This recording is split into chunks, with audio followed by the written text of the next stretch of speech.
Hi everyone, my name is Ericka Cagunot, and today I will be presenting research on social cognition, in particular about implicit bias. It's no secret that there is a human tendency to be drawn or to prefer members of the in-group over those of the out-group. Research on this seeks to learn about its development. Research done by Dunham et al. In 2006 examined the implicit and explicit racial attitudes of white Americans inhabitants of a Japanese village towards their own racial in-group compared with two out-groups, Black Americans and that of the opposite sample in the study. For both samples, implicit in-group preference remained stable over age, but explicit in-group preference diminished over time. Interestingly, implicit anti-Black bias also remained stable over age. This out-group hate effect was further studied by Buttleman and Baum. They found that in-group love is separate and independent from out-group hate, as in-group love is significant at 6 years old, but out-group hate isn't until about 8. Well, how much does it really take to categorize yourself in a group? Dunham et al. In 2011 found that mere membership in minimal groups is enough to constitute intergroup bias in 5-year-olds.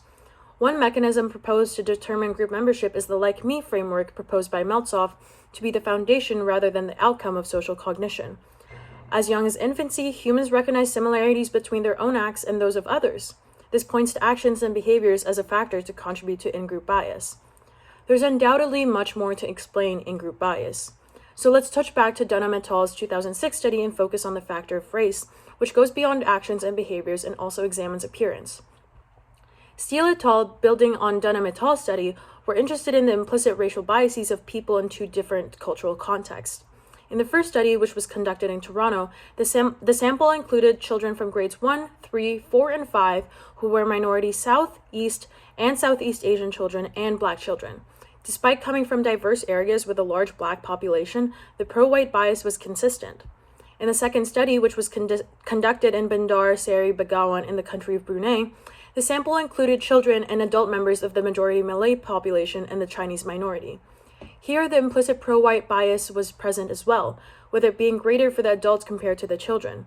This may reflect the adults' larger exposure to information beyond their cultural context that may reflect differentiated association with racial outgroups and social hierarchies in a global context. You might be wondering, why is there a consistent implicit pro-white bias even without white in-group membership? In their research, Mandalay-Walla et al. Asked the question, why do children show racial biases in their research allocation decisions? Perhaps the answer of this question can provide understanding to the implicit pro-white bias found in other studies. The researchers conducted 2 studies with children aged 4 to 6 who provided their answers on a digital tablet. The first study focused on affective factors, asking whether children show racial biases in allocating their resources and whether these biases are explained by children's own in-group biases. The second study also considered these factors and also tested whether they allocate strategically, whereby they give more to those who they expect to reciprocate in the future or to those they view as wealthier. The first study had a dictator game in which children watch a cute or funny animal video and had to indicate whether they wanted to give the video away to a virtual social partner or keep it for themselves. The virtual social partner was either a white, same race child, or a Black, other race child.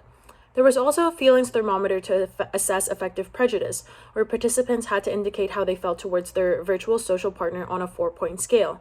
Lastly, there was also a group membership task to assess participants' racial self-identification. Participants were presented with 4 children of 4 different racial or ethnic backgrounds, such as white, Black, Asian, and Hispanic, and were asked to indicate which one was most like them. The second study was conducted the exact same, but with 2 additions. There was an expectations of reciprocity task where each child was shown again more cute or funny animal videos, but this time they were asked if they think that their virtual social partner will keep the video for themselves or give it to them.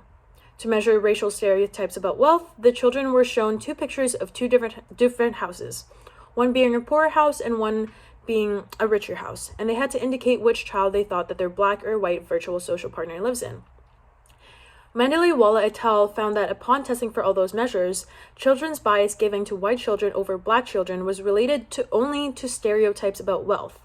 While this may seem like a sad finding that children as young as 4 can differentiate between people according to racial stereotypes, Kawakami et al. Found that there are factors that can mediate this racial bias.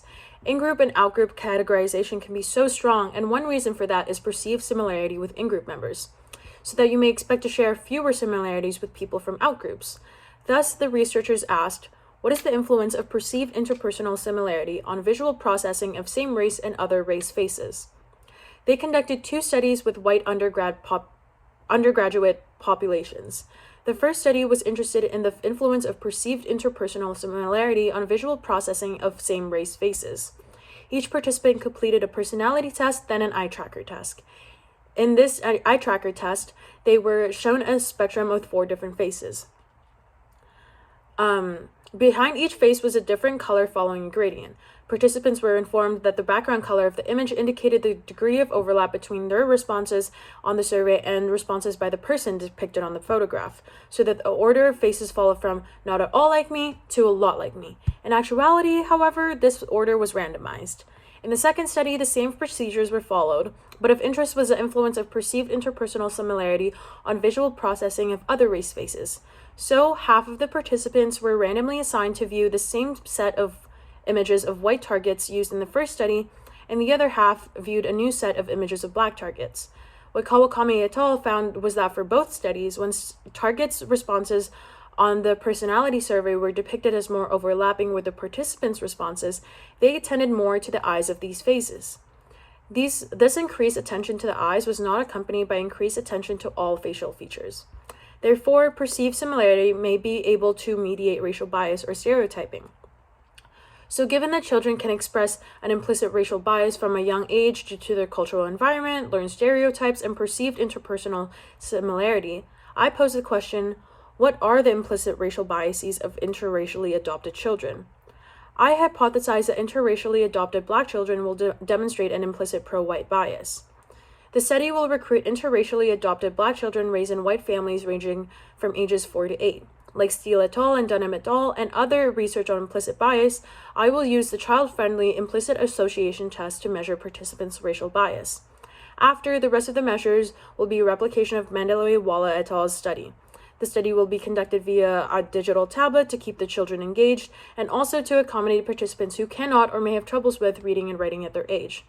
So to measure racial self-identification, Again, the children will be presented with a quadrant of 4 pictures with 4 different children of different racial and ethnic backgrounds, and they have to choose which one is most like them. And then to measure resource allocation, children will play a form of the dictator game where they will watch a cute or funny animal video, and they have to choose whether to keep it or give it to their virtual social partner. In my study, there will be 2 rounds in which there's either a white or Black child as the social partner. So in this case, a same race or other race partner. To measure racial stereotypes about wealth, again, the children will be asked to indicate between 2 houses which house they think that their virtual social partner lives in. And to measure expectations of reciprocity, they will again be shown a cute or funny animal video, and they will be asked to indicate if they think that their virtual social partner will keep it or give it to them.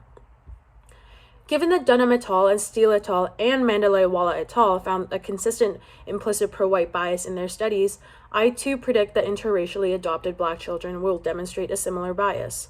Although embodying their in-group's racial outgroup, which is suggested to enhance empathy and warm up outgroup attitudes in a study done by Theriault et al., I think that being raised in a white family will point towards the like me framework that Meltzoff discussed in a review. With a family as a child's primary in-group, perhaps their perception of in-group similarity will be more attuned to actions and behaviors of their families at this time. Humans have a broad face processing system that is capable of processing faces from different ethnic groups. Kelly et al. Found that the system between 3 to 9 months of age becomes more sensitive to faces from an infant's own ethnic group as a consequence of greater exposure to such faces than to faces from other racial groups. However, with an interracially adopted child, perhaps they will be more sensitive to the faces of their family's own ethnic group rather than faces similar to their own. So thus, this points to my predicted results. Therefore, this research may also need to be conducted with an infantile population to find out more. This points us to more implications of my proposed research. If my proposed results that Black interracially adopted children do show an implicit pro-white bias, the implications for this proposed research are multifold. Being raised interracially can undoubtedly reflect a complicated childhood, especially if one is raised in a family, in a local community, or in a school where there's a racial majority that isn't their own. As I said, this research would call for further research on group membership cognition for interracially adopted folks of different ages. This research also raises a flag for parents interested in or have already undergone the process of interracial adoption. Knowledge of your child's own cultural and ethnic background is key to their well-being and self-perception in the future. Services and programs for interracial adoption education can be developed for interested parents as well. This type of education may mediate development of racial stereotypes, especially to the child's own race. Avoiding or differentially directing stereotyped learning from an early age can mitigate the potentially negative aspects of being raised interracially. Thank you again for listening to my presentation. Again, I am Ericka Cagunot, and this was my presentation on proposed research for interracially adopted children's implicit racial biases.